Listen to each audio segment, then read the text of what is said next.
Hi there. There we go. Oh, look at this. Owen, I have to tell you real quick that I was really hoping that Lauren and I were going to be in this same shot because we are in literally within probably what 15 miles of each other right now, but we didn't make it happen. Much farther away from you than the two of us are.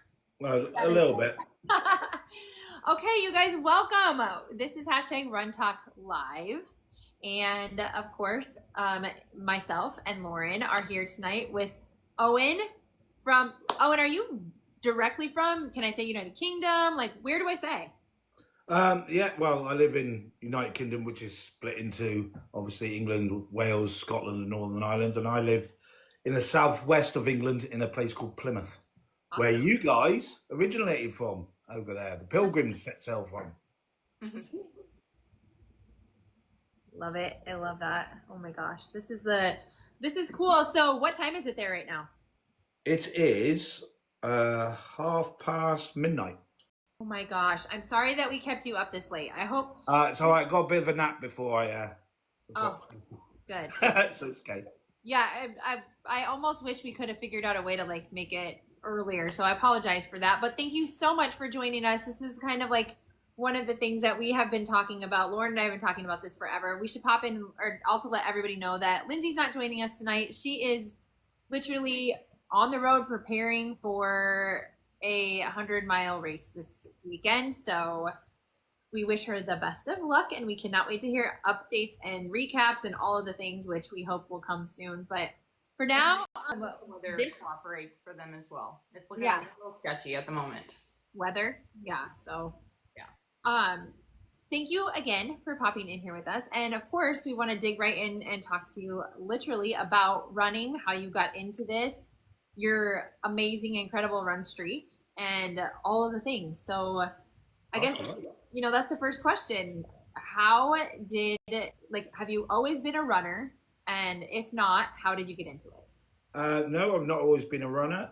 When I was growing up, I was a rugby player and a judo player for about 30 years before I retired. Can you tell, okay, so I'm going to be the clueless one maybe. What is that?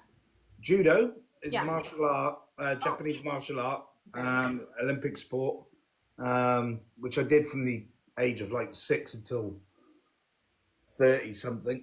But I retired just because I was getting too old and didn't want to get injured.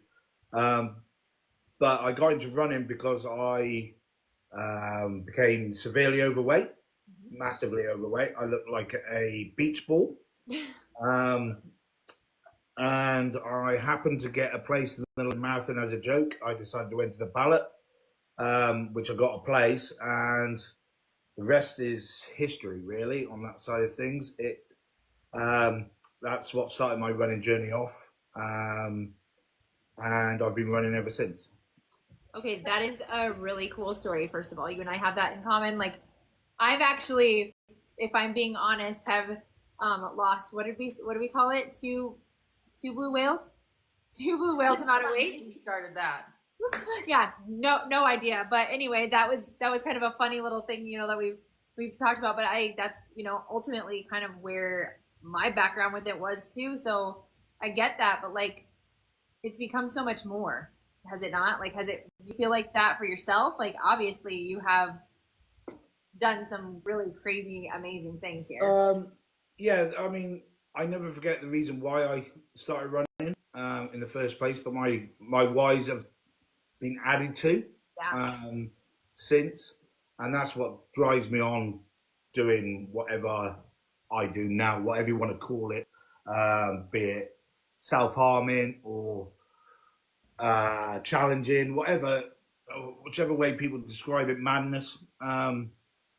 So yeah, I mean, that's the thing. It's my whys that drive me, and they still do today. So whenever I'm in a day where I actually don't fancy doing anything, I just go to the fridge, look at my post-it notes, and that's got my whys on, and then I go back out. So Owen, can you tell us, so after you got that initial surprise that you were selected through the London Marathon lottery, What did your training look like for your first marathon, and how did it go? And then how has your running evolved since then? So I downloaded a beginner marathon program, which was free on the internet. I mean, there wasn't a lot of information about back in those days. I'm talking 2009. So obviously, Facebook had only just sort of started growing, and all we had was dodgy magazines like Runner's World. So I managed to find a free training program, and I literally did couch to marathon, from very little running to 6 days a week. I really stricted my diet, and basically went from there. I was quite obsessive, is probably the best way, as in I had to stick to those 6 days and that plan because I had no idea what I was doing. And there was no guidance about, really, unless you found a running club, which I had no clue about joining a running club because I wasn't intended to. That advice wasn't out there. So yeah, it was 6 days a week with one long run a week and one rest day, and yeah, that was it really. But you did the work. And then what was it like crossing the finish line for you? Was it at that moment that you knew you wanted to keep going? Did you take a little break afterward? Like, how So was your running journey so then? the feeling of crossing that first ever finish line of a marathon was something will probably never ever be repeated. A lot of emotions came out. A lot of belief that I could change my life came out. And then I did the silly thing of listening to Runner's World, and it said take 3 weeks off from when you run a marathon. And I lost all effort to go for a run after that. It took me a while to actually get back into running, probably about 8 months Wow. before I started running again post marathon. And that's when I went, well, I've done a marathon. What do I do next? And next thing, ultimately, I started seeing things called ultra marathons pop up. And I was like, that sounds good. Let's go for one of them. And yeah, so I signed up for my first. So my first marathon was 2010, and the April 2010. Then I ran my first ultra marathon in 2012. Wow. 2012. And what was that distance? 69 miles. 69. So you went from marathon to 69. Yeah, it was from Carlisle to Newcastle, across basically the north of England, from one coast to the other. Wow. I know you've done some extreme distances. Not that those are not, because they are. But could you elaborate and tell everybody a little bit more about some of your other pretty extreme ultras that you've done? And maybe like the why behind them? Yeah, so after that first ultra marathon, I spent quite a bit of time away with work. So my running was sort of just in on the background.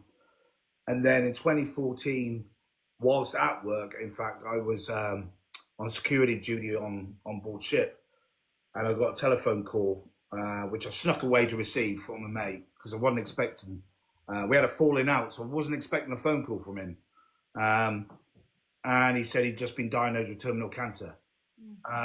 So that obviously hit me. I was like, oh, what do I do now? So I was stuck on board ship for a while, went home, and then I was like, oh, wow. I just wallow in my pity for a bit. So I spent a few weeks getting very drunk. And then I was like, oof, he's feeling like crap every day. What can I do without getting cancer to feel the same as him? So I came up with the notion of running from where he lived now at that point to our childhood home where we lived together, grew up together. And then I was like, right, so he lives in Redruth, and then there's this iconic finish line called Land's End, right at the very southwesterly tip of England. I was like, wow, I'm going to finish there. So I'm going to start from his house and run via the roads, 251 miles, to via his house to say hello to his mum to Land's End. And then I came up with as well, I was going to be 37 years old at this point. This is 2015. I was like, well, why don't I do 37 events in 37 for 37 years in that year, as well as this big event. So Paris Marathon, 24-hour races, loads of local 5Ks, 10Ks. They all mounted up, 37 events over the year, just so I could feel like he did every day.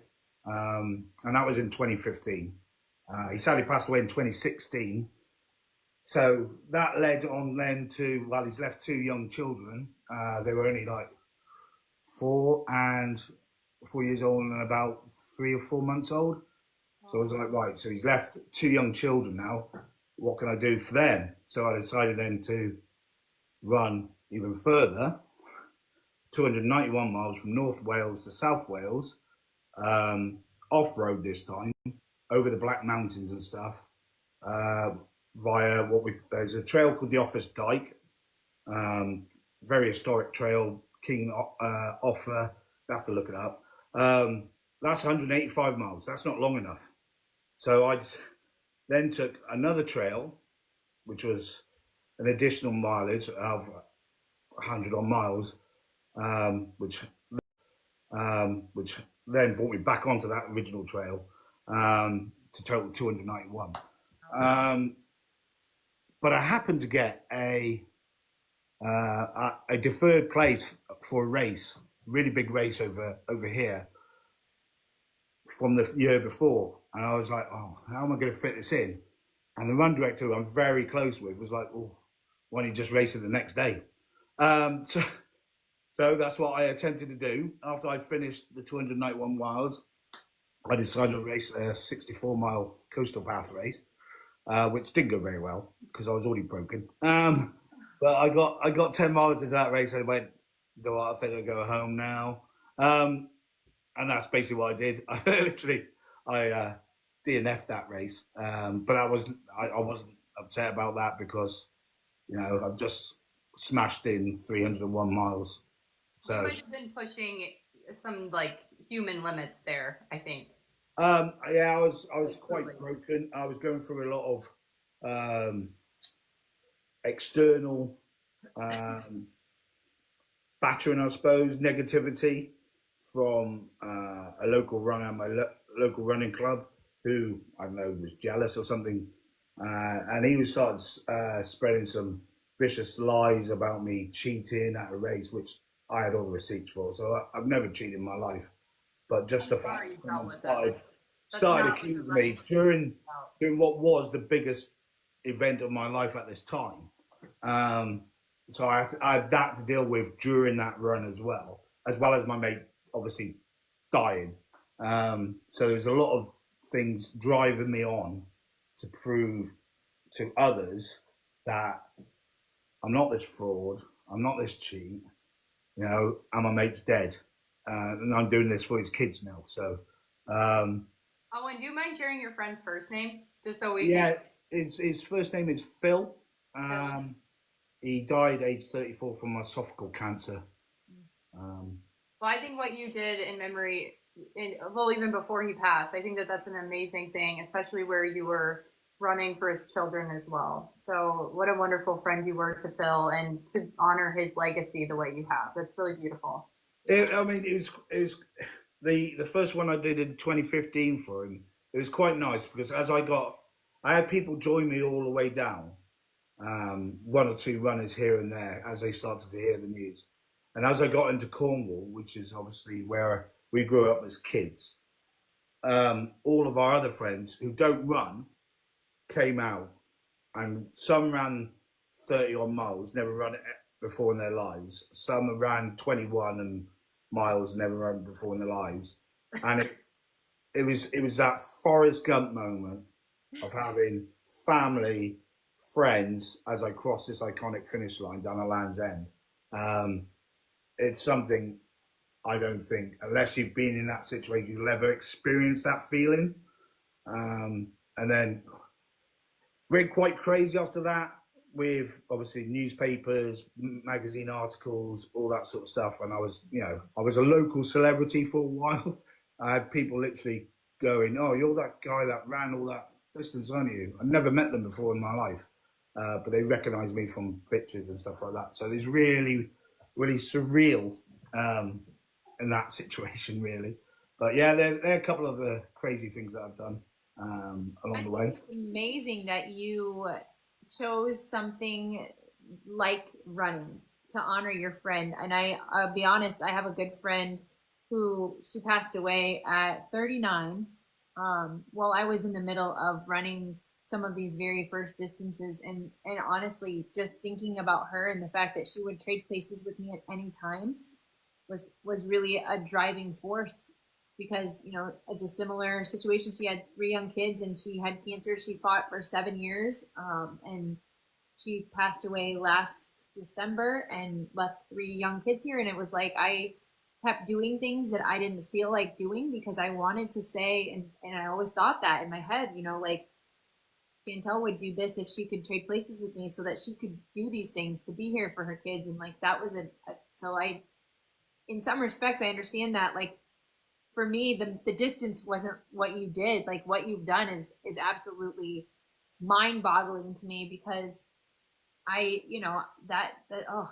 it's incredible. And I mean, at some point you have nothing to prove to anybody.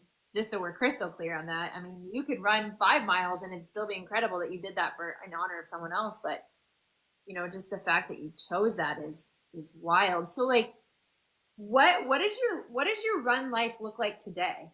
Like what is an average day? Because we know you run a lot. We see it. 2,100 is it day 47 or 48 of your run streak? It'd be day 2,149 today. Oh, 49. That's right. Yeah, we'll be 49 once I go on for a run later on. It's literally I run on a normal day. I'll run anywhere between half an hour and an hour, normally an hour, and then one long run of 2 hours to 4 hours a week. Most of those hour runs are easy recovery. With some days, depending on where I'm at with my health, we'll be training for whatever race I'm doing. And I go by time because it's what you can achieve in the time frame that you've got. Not everyone has got 6 miles available during the day, but they got potentially 10 minutes, 20 minutes. So it's what I can achieve in those 30 minutes or 1 hour that I can fit in my 24 hours a day. And I usually do about 6-ish miles in that hour, be it whether it's training or just going for an easy run. And I think I'm averaging about just under 8 miles a day for the run streak at the moment. Oh, and I don't know if you can see this, but Drew, he has said, "Wow, we have quite the exotic guest this evening," and Owen is all right too. Yeah, so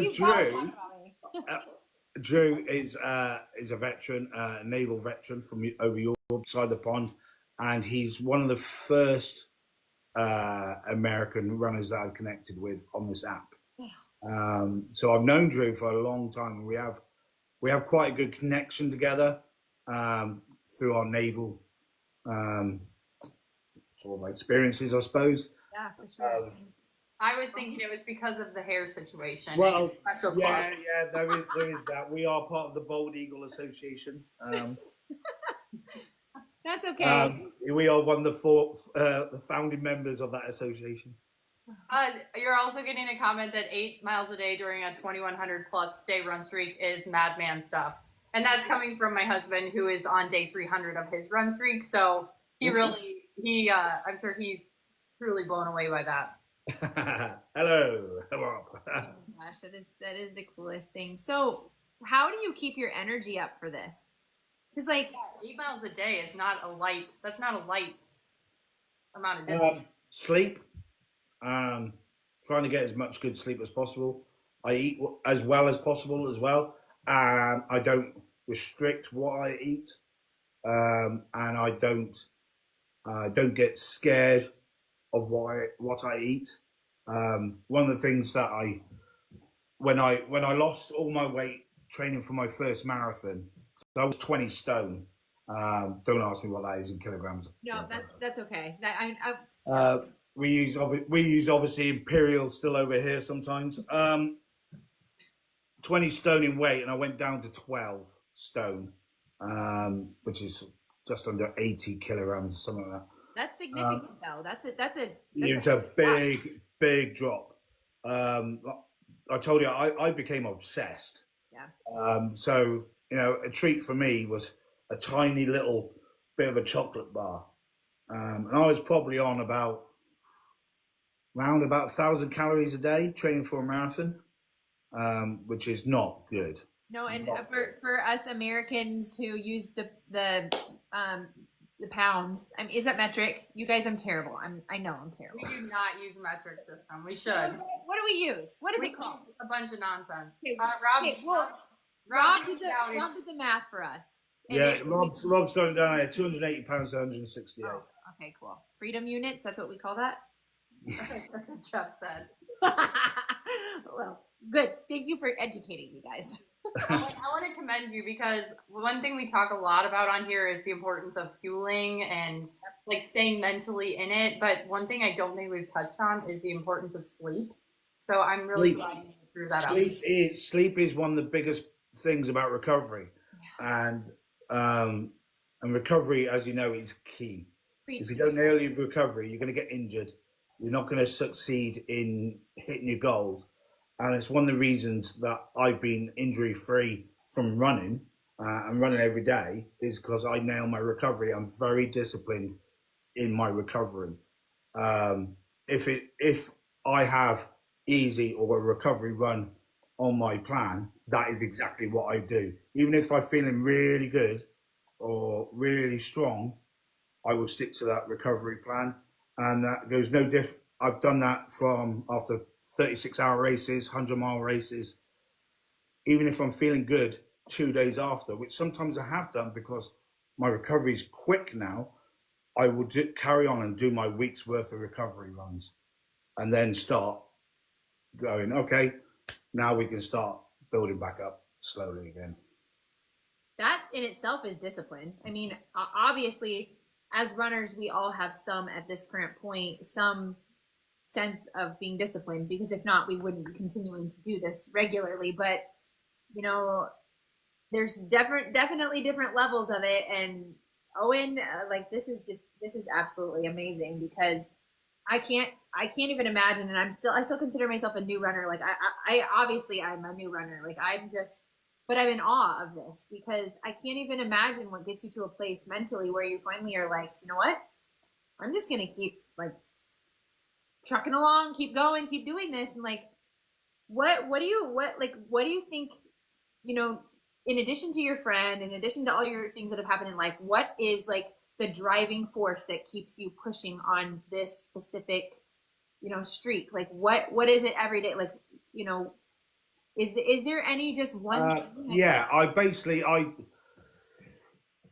running saved my life that day when I crossed the finish line of the London Marathon back in 2010. That was the light bulb moment that flicked the switch in my head and went, you no longer need to stand on that cliff that I once stood on to throw myself off.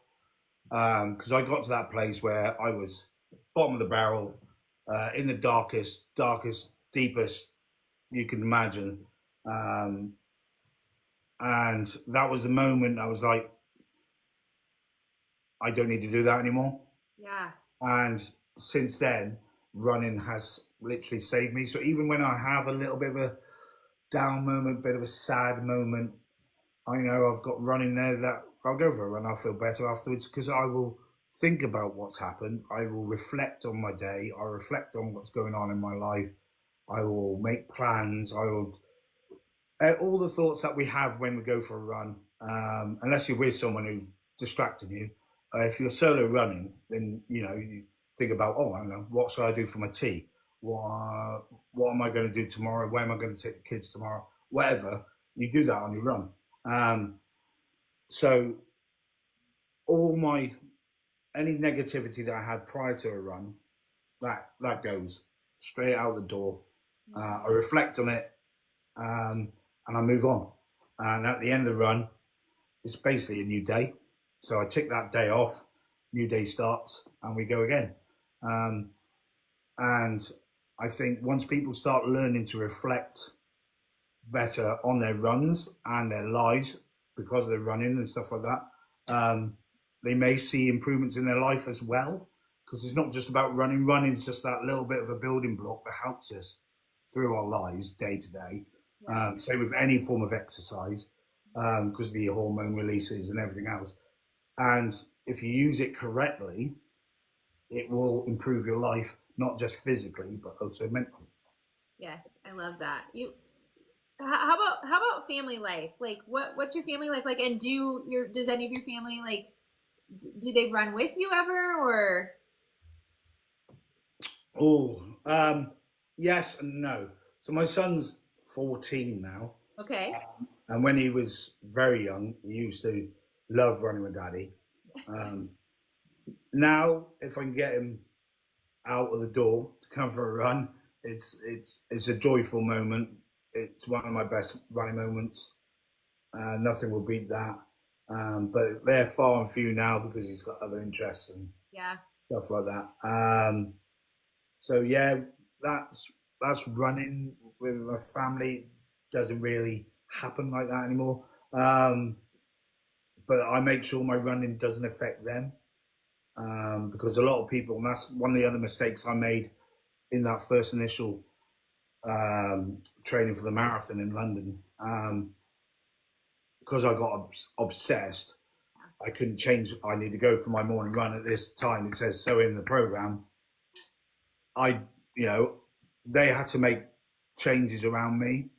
But now, my running, if I get an hour to go for a run during work time, I will take it. So when I come home, my time is their time is my time. And they're pretty good, to be honest. When we first started the run streak, it had a few problems because I made some mistakes family-wise running, a bit like when I first started with the marathon. But over the 6 odd years, I've learned, and it's now become one family, and the run streak are now one in unison. I'll find out what their plans are first, and then I'll get up at 3 in the morning, 4 in the morning, to make it work if needs be. So it doesn't affect them hardly anything. I think that's amazing that, and also, I don't know about you, but for me, my family sees the need of it being so important to me now, and for my mental health boost, and like it does make me better. And so my husband's kind of like, you need to go, you need to run, you got to go run, and Lauren, she loads her kids up and she gets them in this double stroller. She's out there trucking. I remember those days. I finally, my son did do a 5K with me, and he said, I don't love running, but I know it made you happy. And I was just like, he's not wrong. That's exactly. So, I mean, I totally get that. Like, it's just that's awesome. I mean, that's such a fun thing. And like getting your kids to be able to take time from their own lives to hang out with you is in itself a joy, but then to do something that you love is even better. So. Yeah, I mean, we're still trying to find something active that we can do together, that we can love together. We've tried all sorts at the moment, but as it stands, he's not. Yeah, he's not. He did mention about doing the Marathon des Sables with me once. If you don't know what the Marathon des Sables is, it's a 7-day ultra marathon across the Moroccan Sahara Desert. Well, it is iconic, quite an expensive event, but he mentioned that a few years ago. I don't think he's still keen now. But we'll see. When he gets 16, he can do it. So I might try and tempt him. So, Owen, do you have any big race plans for any ultras or other races the rest of the year? Currently, I have Hope 36, which is a 36-hour race. Because as you know, Lauren, I like running around getting dizzy for 24, 36 hours non-stop. And then I've got Glasgow to Edinburgh later on in the year, with an ultra marathon between the two Scottish cities up in Scotland. So that's all I got planned at the moment, and we'll see how the rest of the year fills out. I had a year off from racing back in 23, not through choice. Most of it was half the year I spent away deployed. And the races that were on when I hit half the countries I visited didn't fit in when we came alongside, so I just didn't get a race. And then when I got back, I just couldn't be bothered for the rest of the year. And that was quite eye opening, not racing for a year, not having to spend money, not having to worry about training if I didn't hit my training. I didn't have to worry about dragging my family across half the country, or them crewing me, didn't have any of that. And it was actually quite nice for a year. And then I got back into racing again last year. Well, if you ever end up changing your mind and have the opportunity to come over to the States, there's a whole crew of TikTok friends that would love to meet you in person. I know, yeah. I mean, last time I ran in the States was 2019. I ran in New York, Florida. That was it that year. Yeah, New York and Florida. Sounds like you need a trip to the Midwest. Well, I have been to, not the Midwest. I've done the East Coast and the West Coast and Hawaii. Done those sides. I haven't done the middle yet, so who knows? Do you think we could convince him? He's been to Hawaii. Like, really? We're going to convince him that this is...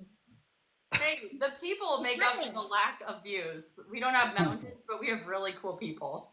Yeah, as long as you got some good trails there. I don't do this road running stuff. That's, We have some good trails. I'm waiting to see them. I watch your videos and all you do is road. I was on the trails a couple days ago. Yeah, I do road if I have to. I try and keep away from it. Lauren can find some dirt if she needs to. She's got dirt and mountains. That's what we want. Yeah. Oh man.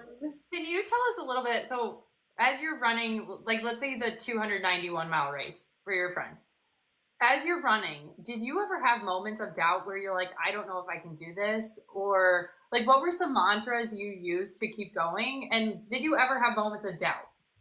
Yeah, every mile. Yeah, literally every mile. And when I got lost, and I had no phone signal because I was deep in the valley of a mountain, no phone signal, got lost. The tracker I had on me wasn't updating, and I was at that point. I was like, do you know what am I doing? Questioning my life choices here.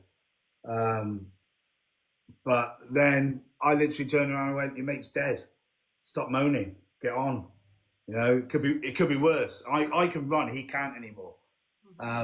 So whenever I question my life choices and stuff, he seems to be on my shoulder at every turn, every doubtful moment, and he's the one that gets me across the finish line. And I think all the times I've had DNFs is when he hasn't been on my shoulder. For whatever reason, he didn't answer my call. So I generally think he's looking out, and I think we've all got someone looking out for us when we go for a run. It's just whether you can actually tap into them to get you going.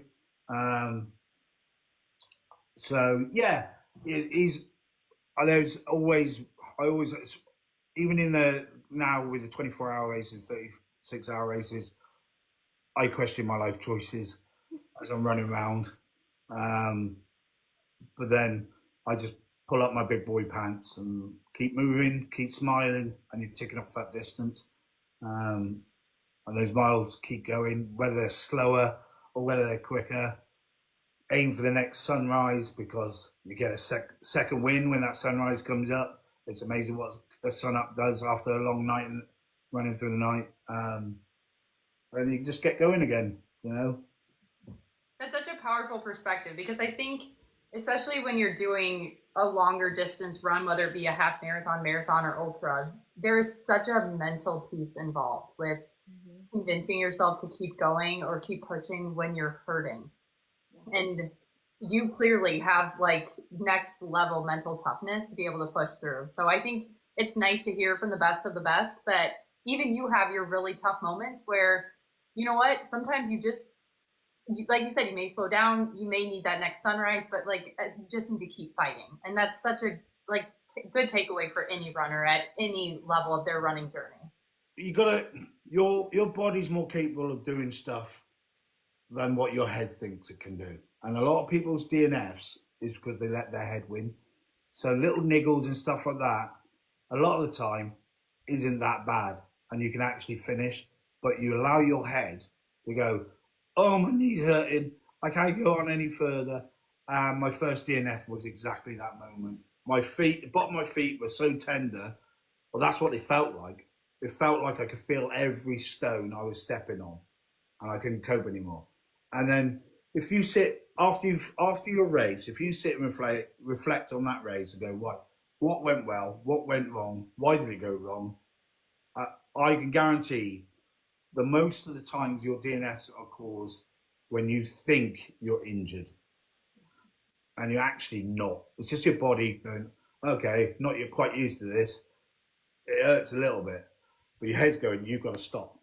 You've got to stop. But your body can go on a lot further without doing serious damage if you just tell your head to shut up and get moving. And that's the hard bit, is telling your head to shut up and let your body do what it's designed to do.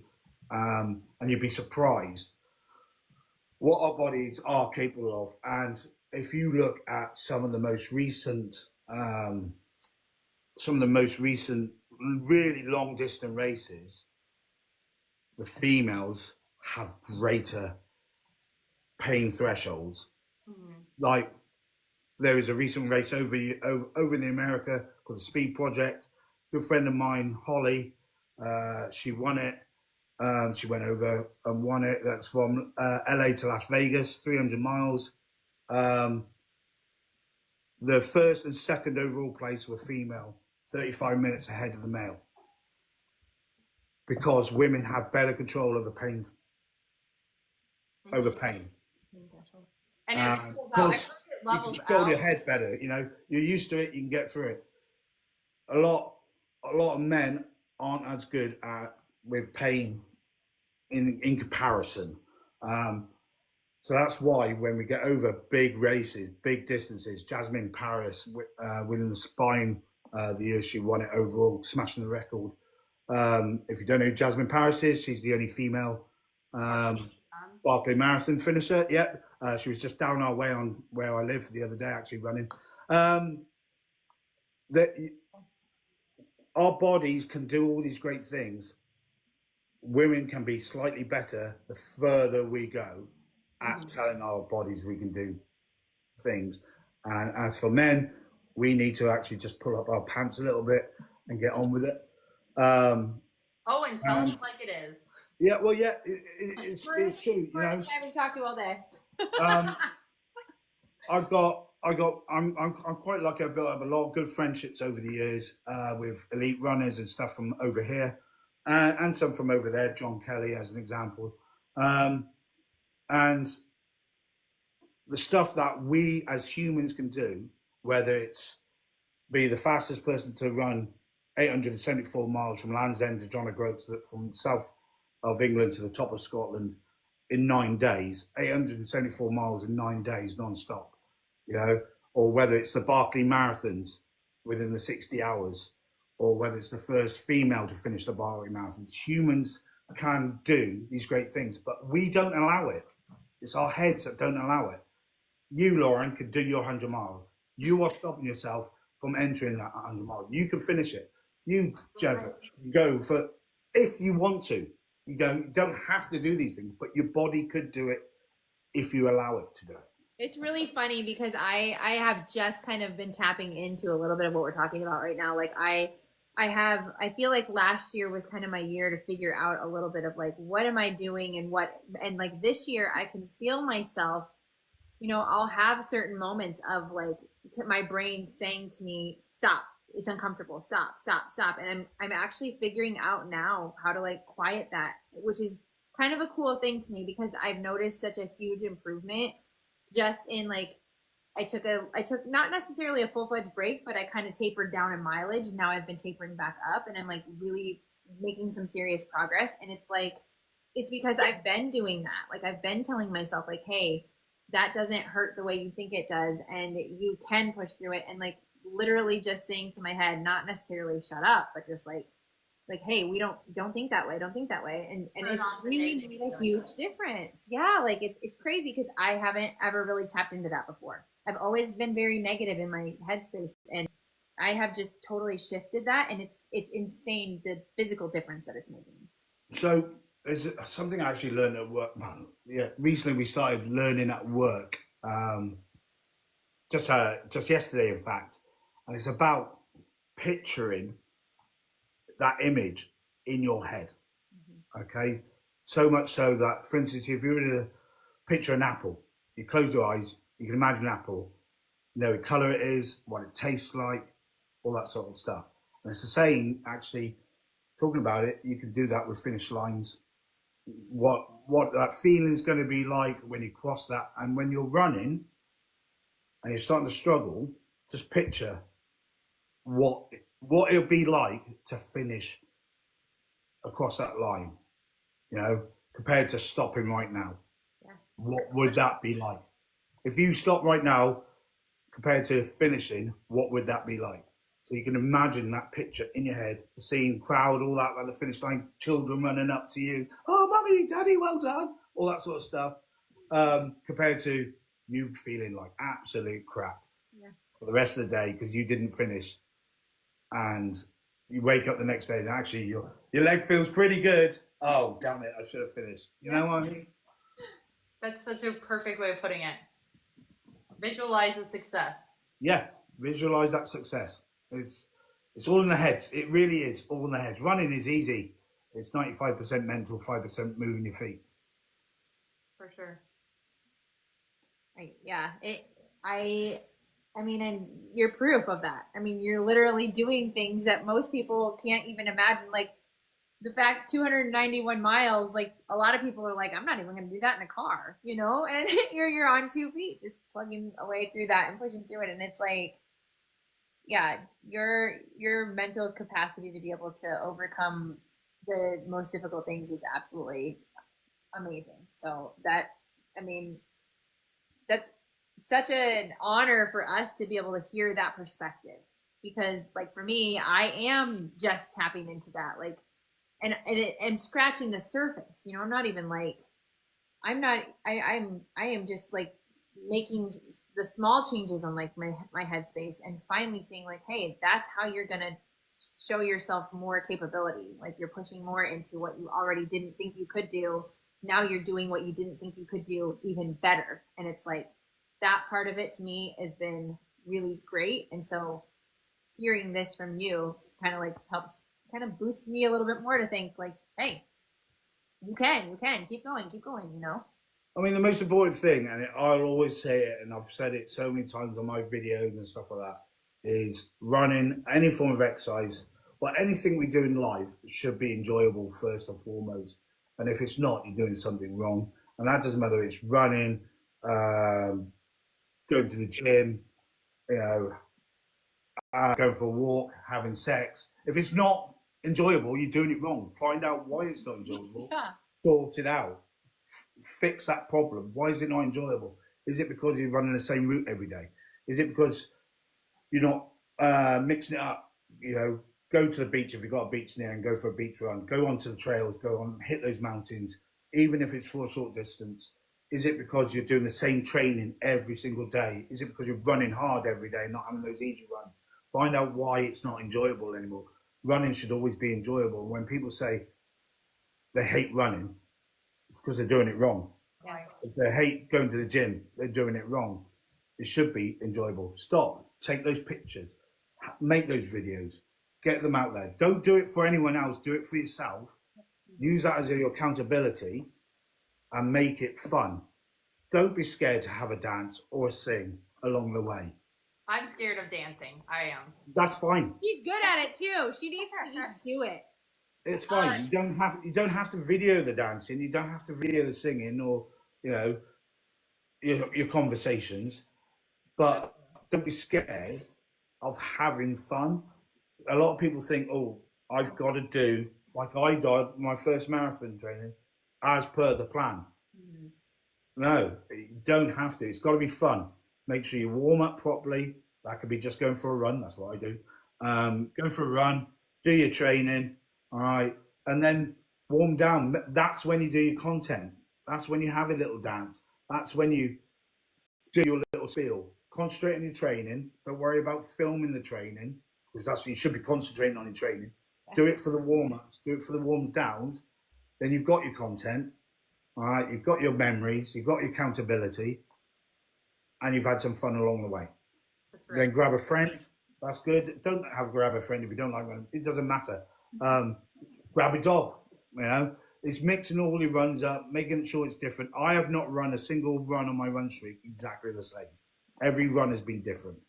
Even if it looks like I've done the same route on my videos, something is different in that video. That could be the weather's different. The top I'm wearing is different. We've got a new pair of sunglasses, new hat, different time of the day. There's an aspect of that run that is different. Even if I take a slightly different detour that road that I've never run down before, just to see what's down there, come back. That run is now different. And that's what it's all about, is making sure you enjoy your running, having fun, and then the success will come in the training as you go along. Leah had a really good comment. She said, when I get into the pain cave, I pivot and say, okay, here's a new norm, but I can keep going. And I think that that's a really good, that's kind of a similar viewpoint, but it's essentially accepting it and telling your brain, like, it's okay, we're going to keep going. So thank you. Ultra marathon, running long distances is supposed to hurt. Yeah. They're supposed to hurt. Still have discomfort, yeah. Your body's not used to it. It's going to hurt. But it's how you cope with that pain is where the difference between finishing and not finishing.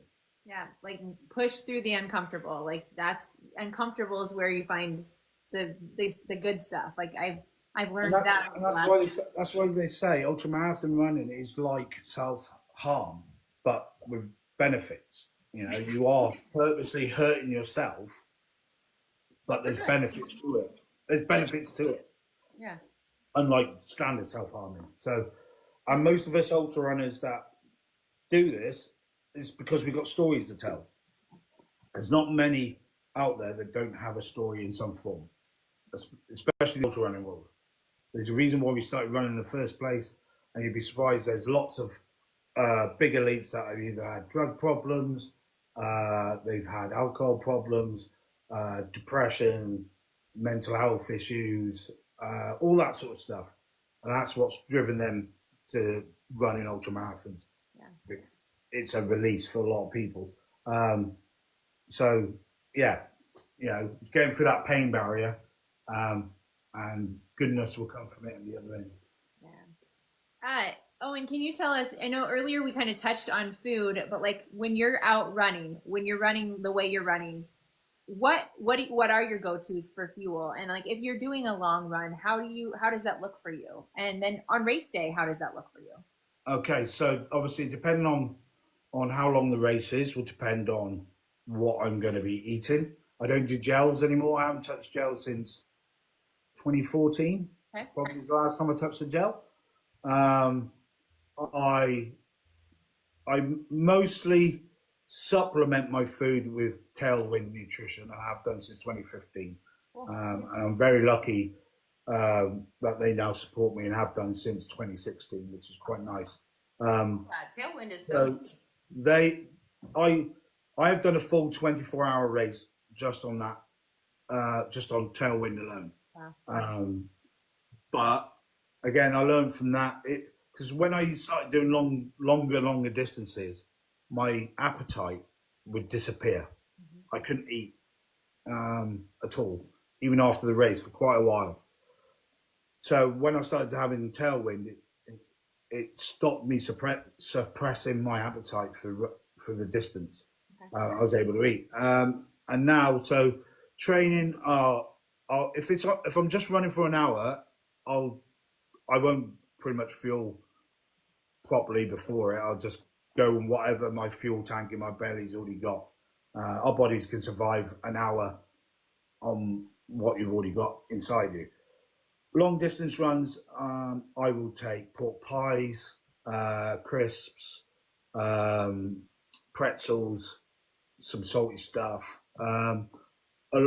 And then on race day, depending on how long races, I will have pizza, I'll have burgers, I'll have chili, whatever's on the menu at the checkpoints. I don't do sweets from the checkpoints, mainly because people put their hands in and they've probably gone for a week behind a tree or something, you know what I mean? So pot noodles, what other stuff is there? Watermelon. Love watermelon, especially on a hot day.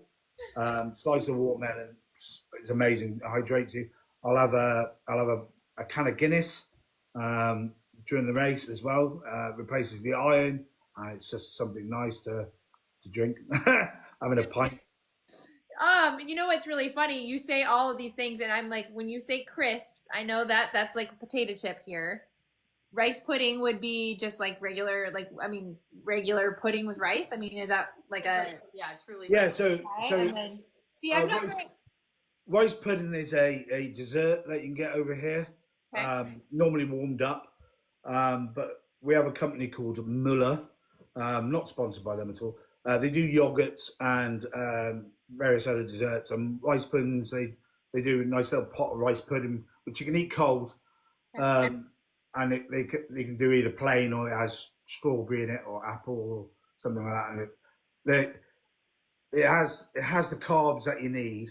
Yeah. And it's easy when you're struggling to digest stuff to go down the back of your throat. You just whack it down. And you have to start your races fueled prior to starting. A lot of people don't start until after they've already started running. You need 60 grams of carbs at roughly an hour. And when if you're doing short distance races like 10Ks, half marathons, you don't, depending on how long you're going to be out there, you don't really need to fuel like that. Yeah, no. As soon as you start progressing to the marathon and further, your fueling needs to start as soon as you wake up. You need to start getting, and people get it very, very wrong, which is why they hit the wall. They bunk out pretty quickly. And it doesn't have to be gels. People need to get out of their heads, gels. That's why you end up shitting yourself, too much gels. And I've had bad experiences of that without taking gels. You do not want to do that on the run. Oh, no. It's not a pleasant situation. I can tell you that, especially if you're out in a foreign country and it's hot. And there's no toilets about. So yeah, you need to fuel yourself as soon as you get up. You don't need a carb load with a massive bowl of pasta before a race. Your body can only absorb the night before. Your body can only absorb so much. It can only absorb so much. You're wasting the rest of the bowl of pasta for no reason. It can only absorb so much. So just eat normally. Mm-hmm. Eat normally, and your then glycogen will not increase because of simply one meal the night before. Exactly. You're right. That's such a common thing that runners do before a marathon. You see it. You'll see them posting a picture of them before the marathon. Oh, is there a giant bowl of pasta? And then carb loading. They've put, and it's like that's not carb loading. That's just waste. Yeah. So fuel properly, and that's half the battle of your race already done. Owen, Mary Grace is in the chat, and she is very concerned about the chili and the shedding situation. Oh, right. Yeah. Well, so chili during a mega race especially at night when when it's freezing cold, and you just got into the checkpoint, the aid station, and they go, "Oh, here's the menu. What do you want?" And they, "Oh, I'll have the chili, please." Or they come out with scones and jam and cream. Yeah, I'll have a scone with jams. Scone is like they look a bit like your biscuits you get with your chicken over there. We call them scones. You have jam and cream on it. You whack them in. Oh, this is a mental. It's delightful middle of the night. So you have scones and jam and cream with chili? No, that's separate.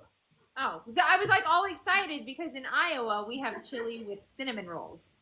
And people think that we're nuts, but it's like the best thing ever. So jam, scones, and cream is a very controversial thing on here. Which way do you put the jam on first or the cream on first?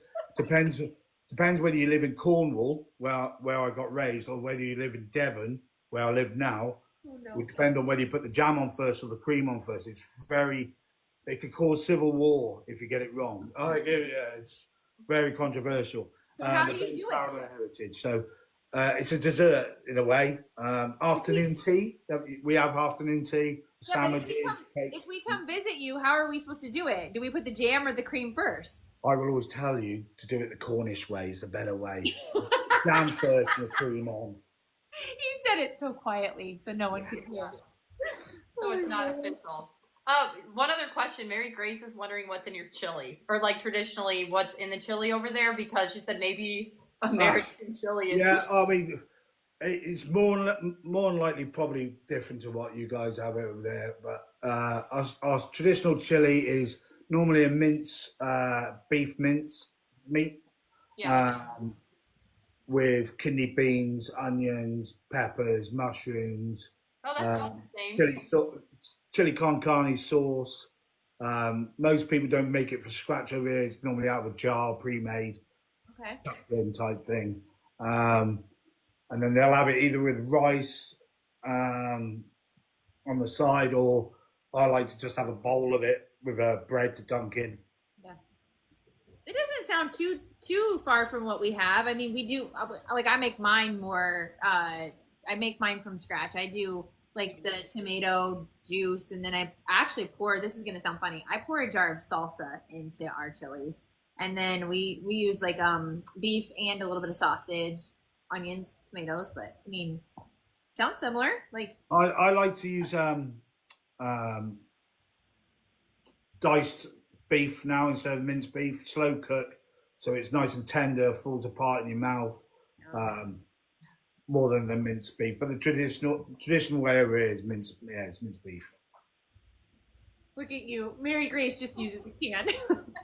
Oh man, we're gonna have to have a chili cook-off, you guys. We're gonna have to have Owen get here to Iowa and then have the chili cook-off. We're gonna have as long as I go from a run, I don't care what I do. Yeah. Owen, you should select a race, and you should try to organize a Run Talk meetup for us to come join you. Maybe in 2026, though, so everyone has time to plan. Oh, I've got some beauties in mind if you want to come over. as long as you like the countryside, you'll be loving it. And probably the rain as well. I mean, I'm not saying I'll run the whole thing, but I definitely would.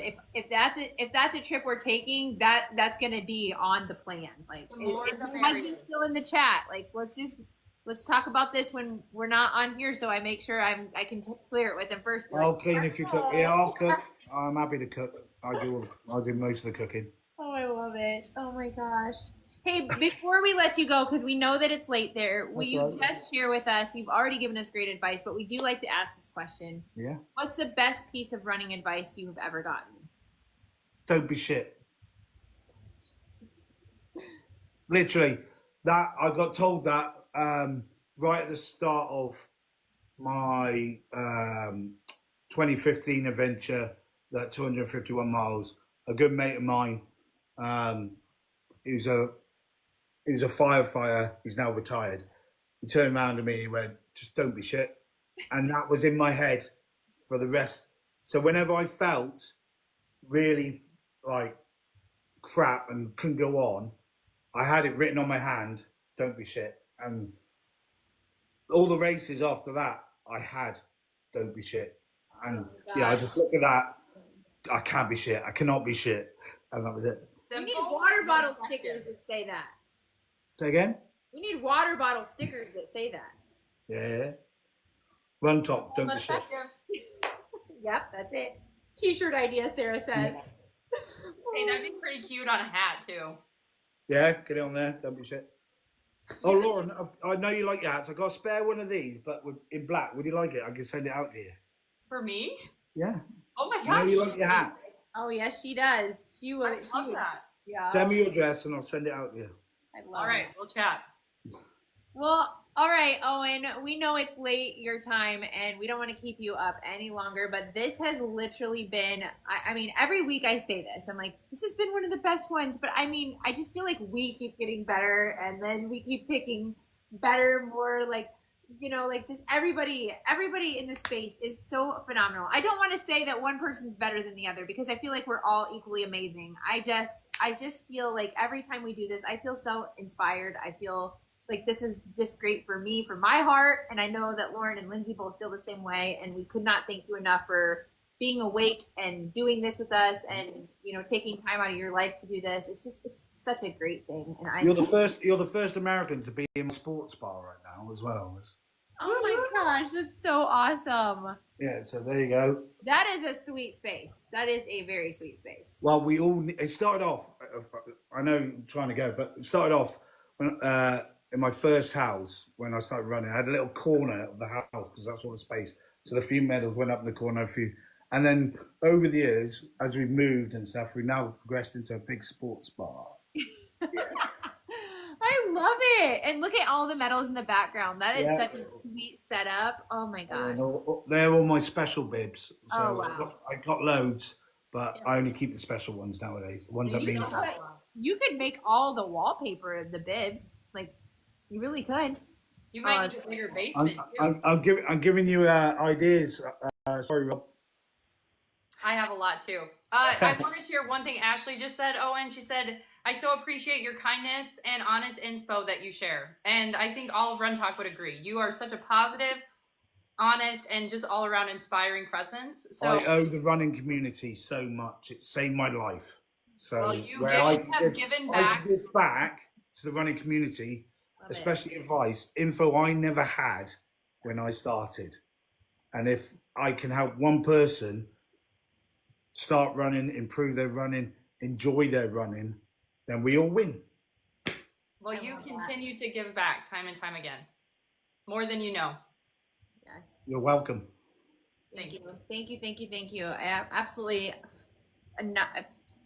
I'm at a loss for words, which very rarely happens. And Lauren can attest to that. I very rarely am at a loss for words, but seriously, this was so great. And you guys, this episode, as soon as producer Rob, who, AKA Lauren's husband, helps us out with getting this uploaded, this will be available on where you get your podcast on Spotify and Amazon Podcast. And also will drop on YouTube, not this week, but next when we are back with another Run Talk S.